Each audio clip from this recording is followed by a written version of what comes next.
28 লক্ষ নারকেল গাছ নির্বিচারে কেটে ফেলা হচ্ছে। কারণ জানলে চমকে উঠবেন। আসবো এ প্রসঙ্গে বিস্তারিত তথ্যে। তার আগে করবো সেই আগের মতো ছোট্ট একটি রিকোয়েস্ট। চ্যানেলে যদি আপনি নতুন দর্শক হয়ে থাকেন বা চ্যানেলটি যদি আপনি এখনো সাবস্ক্রাইব না করে রেখেছেন, তাহলে নিচে সাবস্ক্রাইব লেখাটি ক্লিক করে পাশে থাকা all notification bell icon on করে রাখুন। অবশ্যই ভিডিও লাইক দিন এবং তথ্যটি জানান অন্যদেরকে শেয়ার করে। 40,000 একর এলাকা জুড়ে শুধুই নারকেল গাছের সারি।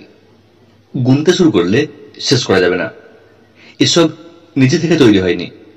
নারকেল চাষের সঙ্গে যুক্ত মানুষজন অনেক পরিশ্রম করে এই নারকেল গাছের বিশাল অরণ্য তৈরি করেছেন। কারণ নারকেল থেকে অর্থ উপার্জন।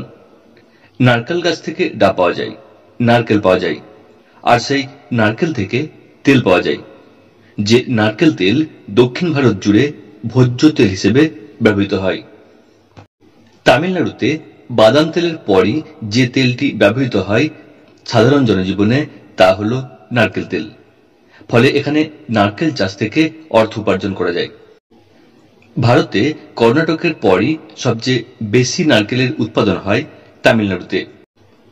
আর সেখানেই কোয়েম্বাটুর জেলার 40,000 হেক্টর জমিতে থাকা প্রায় 28 লক্ষ নারকেল গাছ কেটে ফেলা হচ্ছে। কিন্তু কেন? 2019 সাল থেকেই ফাইটোপ্লাজমা নামে একটি সংক্রমণ নারকেল গাছের জন্য অভিশাপ হয়ে দেখা দেয়, যা ক্রমশ বাড়তে থাকে। এটা থেকে নারকেল গাছকে রক্ষা করার জন্য কোনো ওষুধ নেই।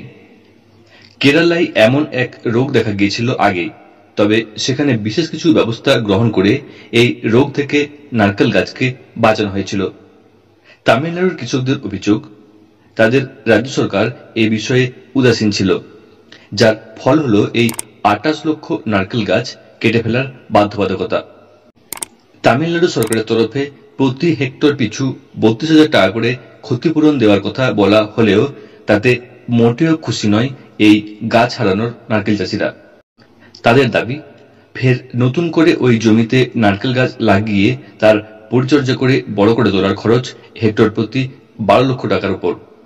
তাই এই বিষয়ে তামিলনাড়ু সরকারের কাছে আরও বিবেচনা করার আবেদন জানাচ্ছেন তারা।